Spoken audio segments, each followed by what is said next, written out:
entrevistas com os candidatos a prefeito de Campos é um oferecimento. UENF, uma universidade a serviço da sociedade. Aqui é ciência. A SIC, a Associação Comercial e Industrial de Campos. Há 129 anos, comprometida com desenvolvimento econômico e social.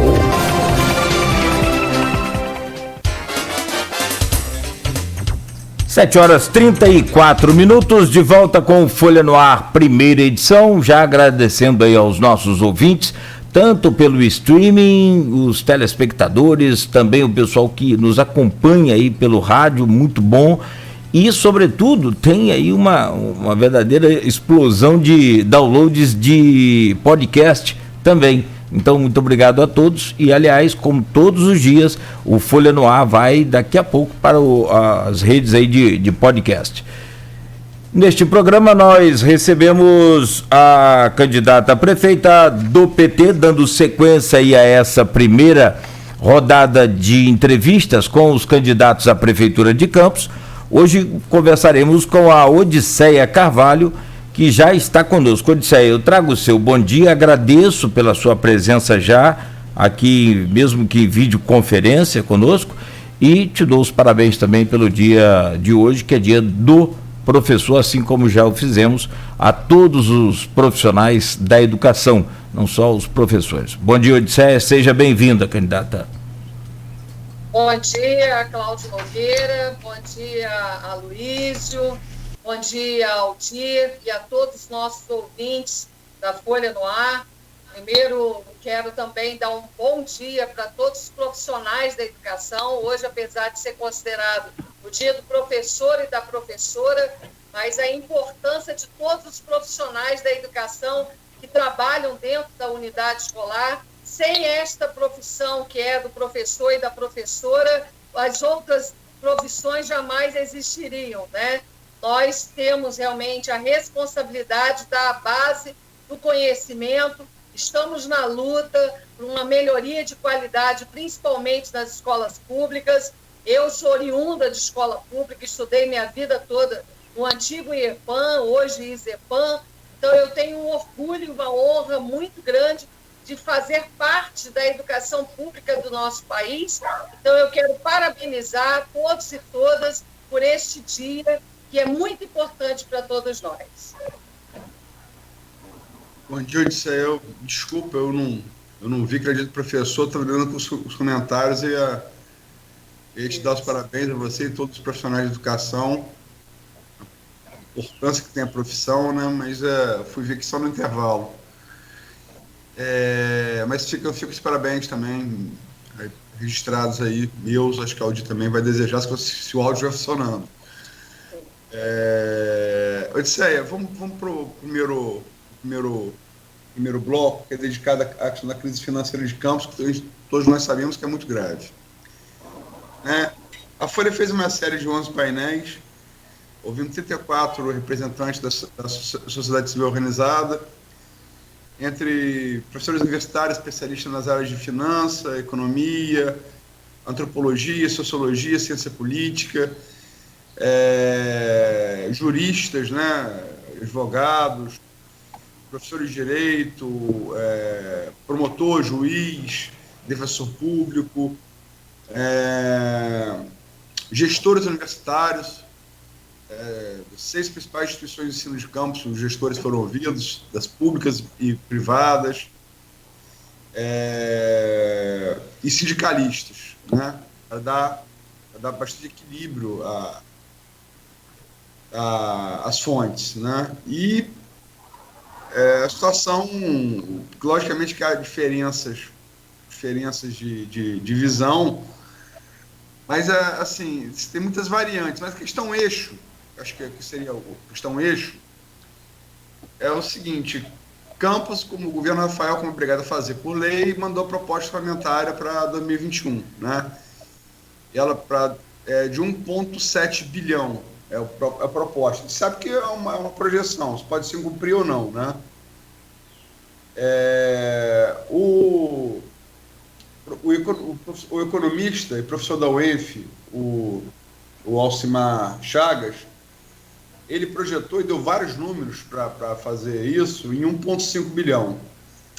Por sua vez, também economista e diretor da UF Campus, Roberto Rosendo, classificou esse orçamento de Alcimar de 1,5 de otimista pela crise e deu números também, a crise nacional advindo da pandemia, que ele projeta chegar no que vem com mais força.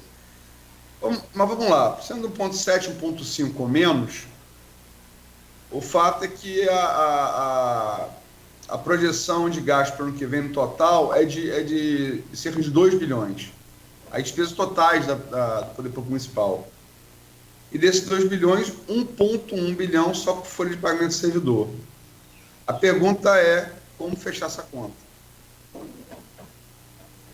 Bem, Aloizinho, nós já tivemos, inclusive, a oportunidade de estarmos aqui dando entrevista antes, no período da pré-candidatura, e eu já, inclusive, me posicionei sobre esta situação. Nós vamos ter que viver momentos em que nós vamos ter que fazer mais coisas com menos recursos, e nós vamos ter que enxugar essa máquina. E quando eu falo em enxugar a máquina, eu não estou falando em demissão de servidores, isso é importante que se deixe claro. Nós temos hoje, na verdade, cerca de 8 mil RPAs no município de Campos. Nós temos quase 1.000 cargos de confiança, que são chamados DAS. Nós temos um número de secretarias que nós vamos precisar diminuir. Então, todo esse sistema nós vamos ter que rever. O PT ele não defende ajuste fiscal, isso é básico, principalmente nesse momento de pandemia que nós estamos vivendo.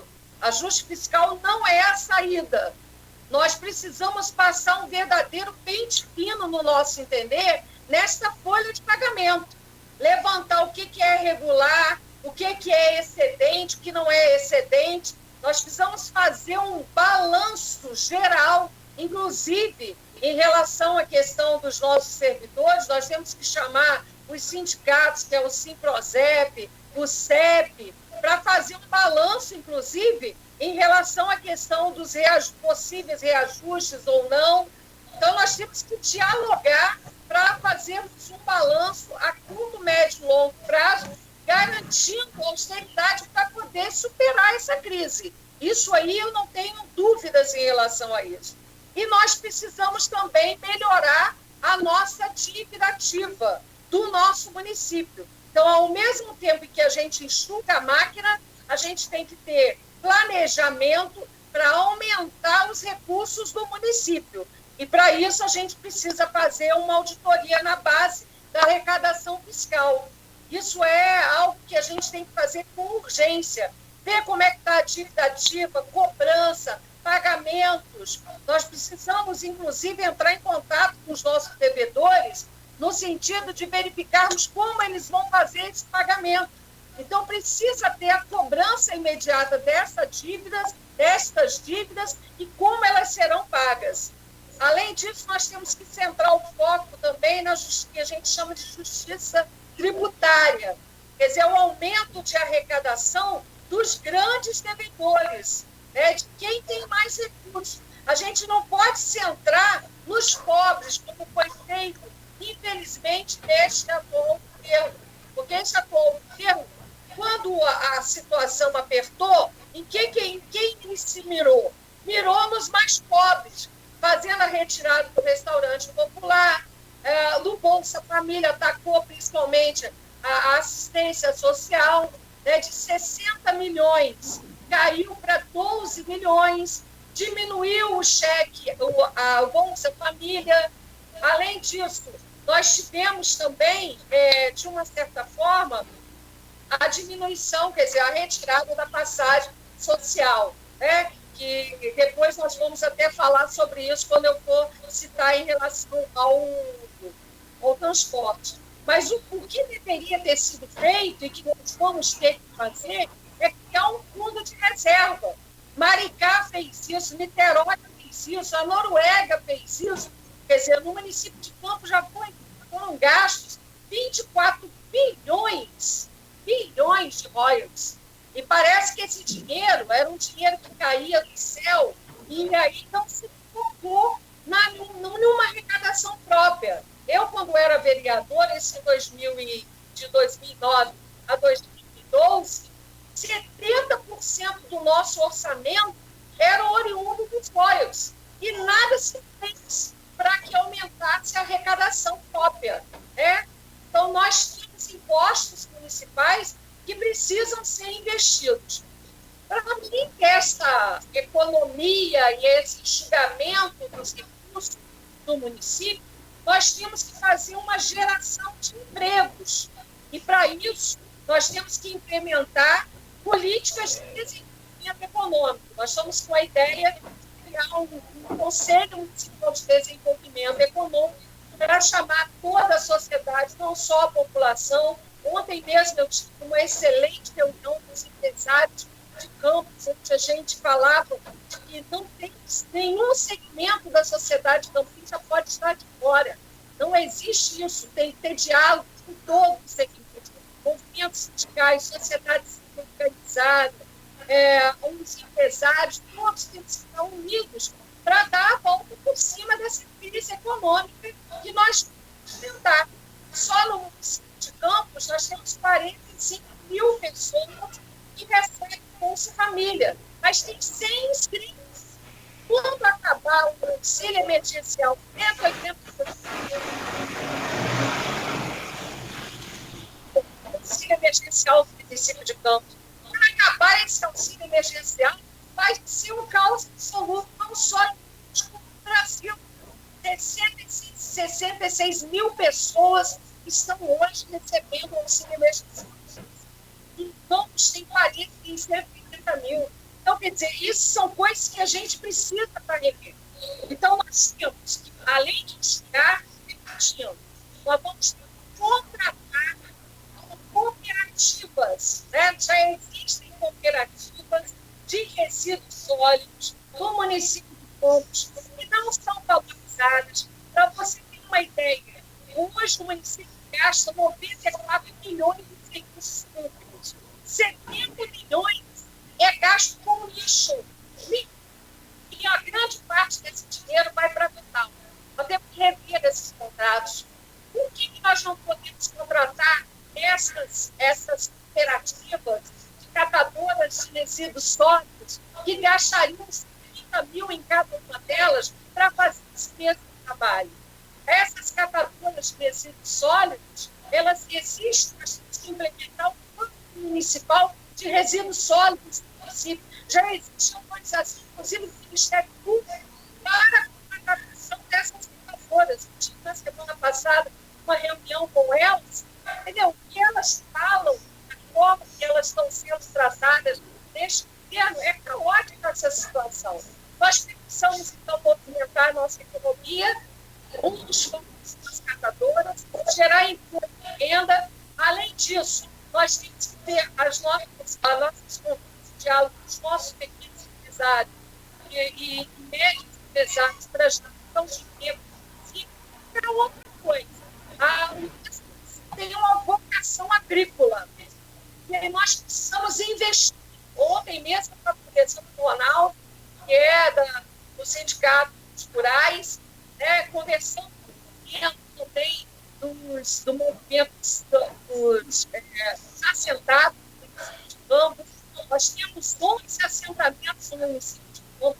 São 2.000 famílias que dependem, né, desses assentamentos. Então, nós precisamos investir na agricultura familiar.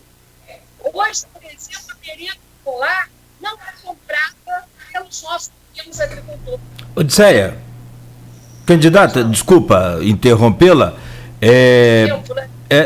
Não, é possível que você consiga conectar um fone aí ao seu aparelho para que o seu áudio melhore? A gente consegue até entender, mas são 7h48. A gente dá uma pausa aqui, a gente até consegue entender o áudio, mas ficaria muito melhor, talvez, se você tivesse aí um fone conectado. Sim, pois não.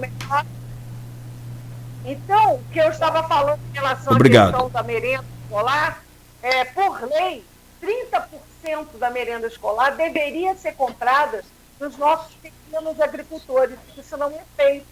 E o nosso programa de governo é de que a gente consiga atingir até mesmo a 50% da compra da merenda escolar dos nossos pequenos agricultores. Mas, para isso, a gente precisa investir nas estradas vicinais, que existem, mas já estão cheias de buracos, né? O escoamento da produção e parceria com os órgãos, por exemplo, a Emater, para poder fazer a qualificação dos nossos pequenos para que possam estar produzindo essa merenda.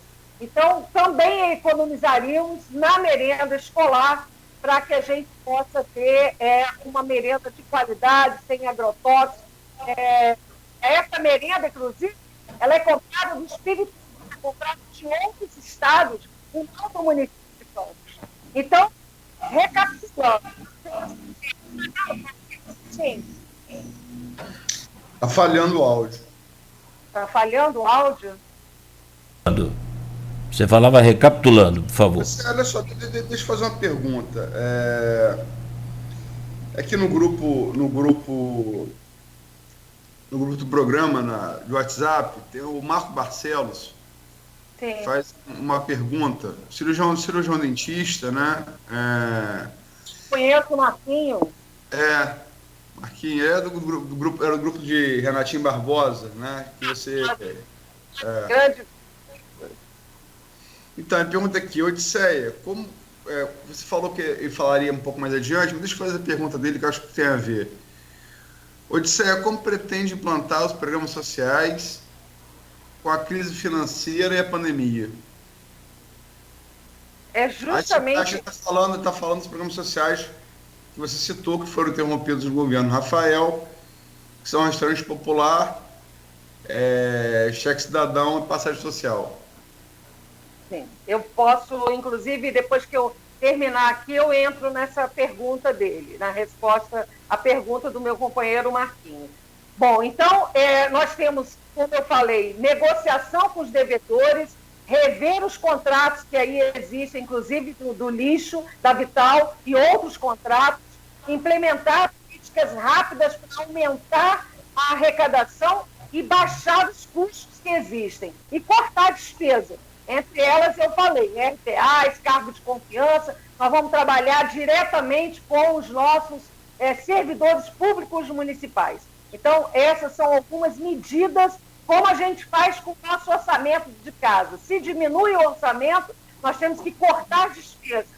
E cortar as despesas não é mexer em serviços essenciais, como saúde, educação, transporte, assistência social, em forma nenhuma. Ok, mas a pergunta de Marcos, por favor, em relação aos programas sociais.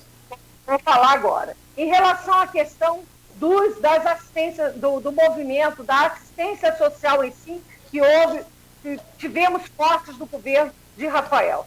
Nós temos a pretensão de criar uma moeda social chamada, mesma moeda social que foi criada em Maricá, chamada Mumbuca, que é uma moeda social que vai garantir que a população que é cadastrada no Bolsa Família, ela possa receber esse cartão, e esse cartão ela vai fazer compras no próprio comércio. Só pode ser comprada no comércio. Então, nós vamos reservar, com esta economia que eu acabei de falar, nós vamos pegar um percentual do recurso do nosso orçamento e aplicar nesta moeda social. E esta moeda social, como vai ser utilizada no próprio comércio de Campos, ela vai fazer também com que o recurso no município de Campos comece a girar, ou seja, sendo investido no próprio comércio, e aí também vai gerar também impostos, né? Que possam voltar novamente ao próprio.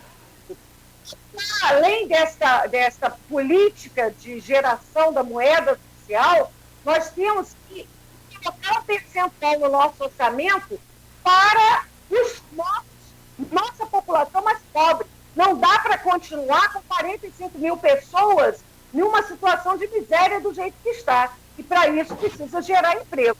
Então, Marquinho, a nossa ideia está investindo, colocar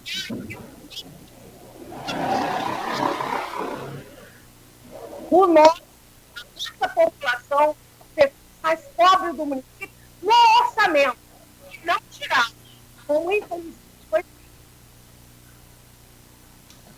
Odisseia, eu acho que o problema no microfone, esse microfone está muito sensível. Quando você eleva um pouco mais a voz, ele dá uma esganiçada. Mas vamos lá, que voltou a falhar. Aldir, quer fazer alguma pergunta? Sim, primeiramente, pedir desculpa aos nossos ouvintes, a Odisseia, a Luiz Nogueira, pelo problema no áudio. Bom dia a todos, bom dia, Odisseia, parabéns pelo dia do professor. Você citou, Odisseia, o Maricá em alguns exemplos, né? Sobre o fundo poupança, né, dos royalties, na questão também da moeda social. No seu programa de governo também tem um transporte que a gente vai falar depois também. Mas Maricá hoje está num momento de ascensão da arrecadação de royalties, enquanto Campos está numa descendente, né? Dá para fazer fundo poupança, dá para fazer todas essas medidas que Maricá está fazendo com essa queda de arrecadação em Campos? Olha, eu tenho certeza que sim, com essas economias que eu acabei de citar. Não vai ser fácil. Ninguém está dizendo que ano que vem, quem pegar a prefeitura, e eu desejo estar na prefeitura ano que vem, vai ser fácil. Mas nós vamos ter que fazer esse enxugamento da máquina, esses cortes todos que eu acabei de falar, e o recurso dos royalties, que deveriam já ter sido feito isso, né? Nós estamos propondo isso agora, mas no plano diretor está lá escrito que 10% dos recursos oriundos dos royalties deveriam ter sido criados com um fundo, e que não foi feito isso.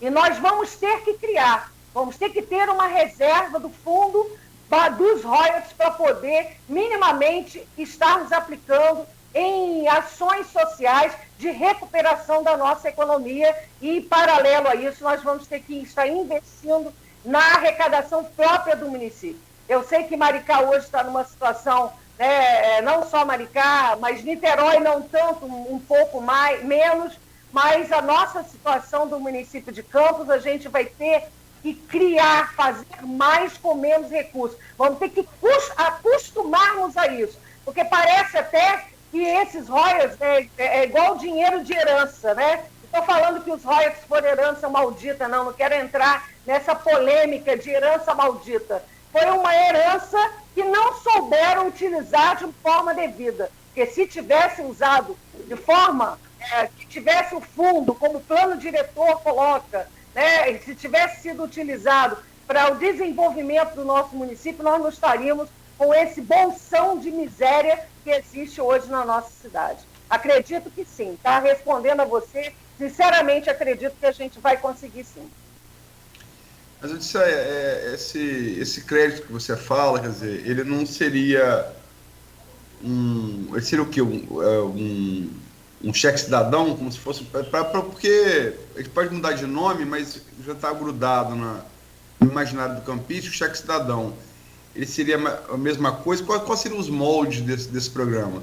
E outra coisa, qual seria o custo e de onde tirar? Porque hoje, como disse aqui o sociólogo Fabrício Maciel, mais importante do que falar o que vai fazer é dizer como vai fazer, né? Sim, sim.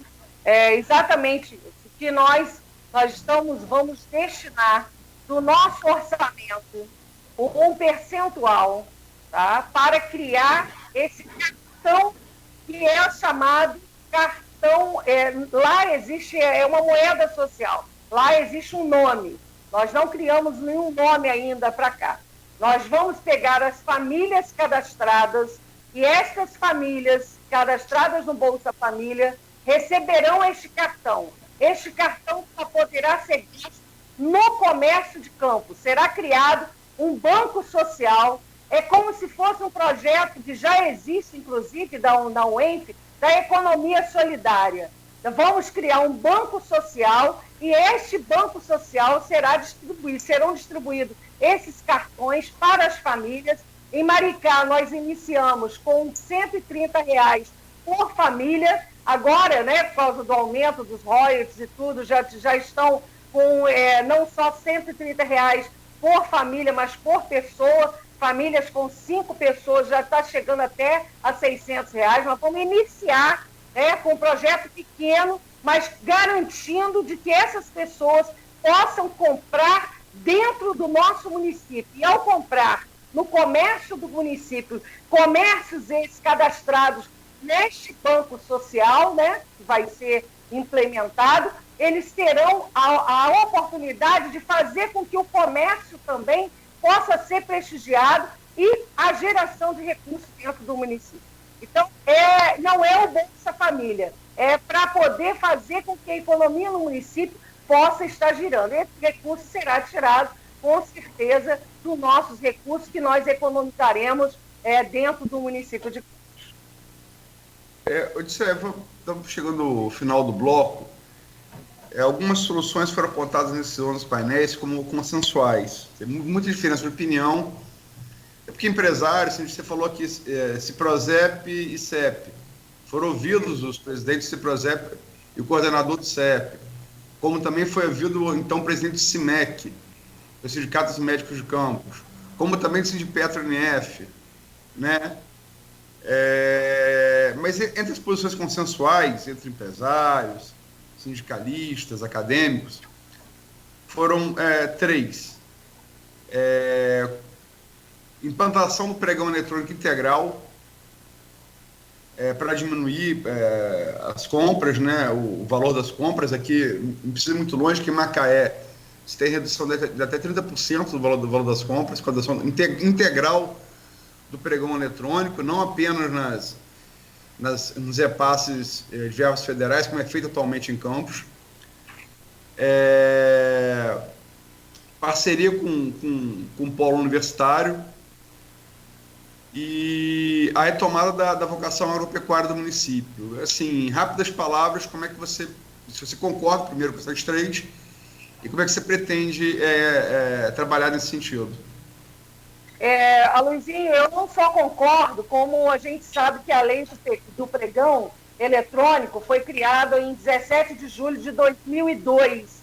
E eu, enquanto vereadora, no dia 23 de 12 de 2010, eu apresentei um projeto de lei dentro da Câmara de Vereadores, que foi aprovado por unanimidade, só que não foi colocado em prática na época. Eu apresentei o projeto de lei do pregão eletrônico, porque, na verdade, o pregão eletrônico, além de criar transparência, né, tem a garantia da economia, como você falou, agilidade, eficácia e há uma transparência total, porque o que acontece hoje nas licitações?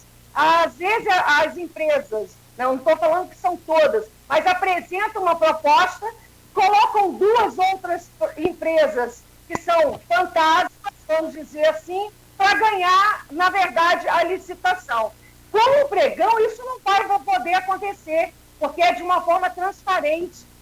E isso vai, de uma certa forma, ganhar a igualdade, a publicidade, ou seja, a transparência. As pessoas vão poder concorrer, vão poder competir de forma igual e não vai ter essa história de por baixo dos panos já estar com carta marcada. Então, não só, reafirmando, não só acredito que funciona, como tem experiências em outros municípios e há uma economia, como apresentei um projeto de lei nesse sentido.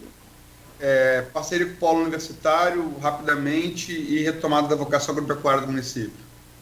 Bom, a parceria com as nossas universidades é essencial, porque o conhecimento construído dentro das nossas universidades é que vai fazer, inclusive, nos ajudar a sair desse buraco que vai estar, e nós vamos estar em 2021. O conhecimento produzido dentro do IFE, da UENF, da UF, nós temos que pegar todos esses conhecimentos com os nossos profissionais que lá atuam e aplicarmos. Então, sem dúvida nenhuma. E a aplicação, ontem, como eu falei, na reunião com o sindicato rural, nós estávamos falando não só da agricultura, como também da agropecuária. Nós temos vocação mais para a agricultura, mas também podemos e temos que investir na agropecuária no nosso município, na produção de leite, principalmente em Santo Eduardo, em Espírito Santinho, Então, nós temos que fazer esse trabalho também e temos tecnologia para poder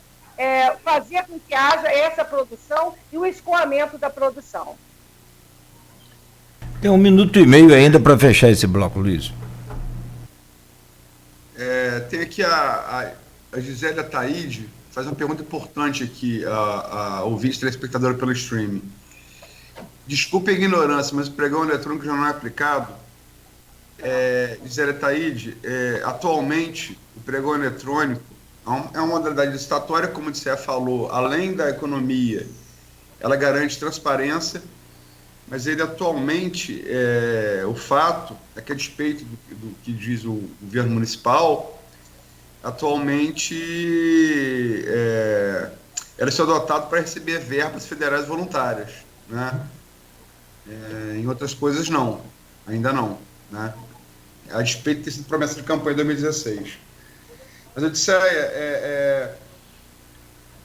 eu vou deixar para o próximo bloco, não sei se a Aldir quer fazer uma pergunta ainda em relação à crise financeira, mas a gente tem exemplo já aqui, que a gente começou falando de orçamento, de 1,5 com 1,7, talvez menos de 1,5.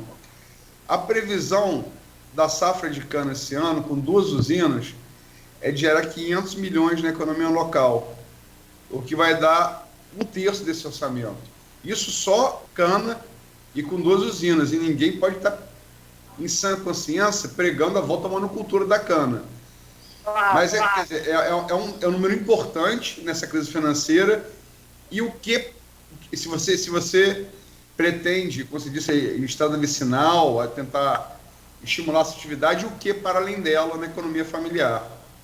Mas vou deixar para o próximo bloco. Perfeito. 8h05, então no próximo bloco a Odisseia fala sobre essa questão e nós vamos ao intervalo. Você está ouvindo Folha no Ar, primeira edição, oferecimento dos laboratórios Plínio Bacelar e Clínica Proteus. É a primeira rodada de entrevistas com os candidatos à Prefeitura de Campos, os 11 candidatos, hoje com a Odisseia Carvalho.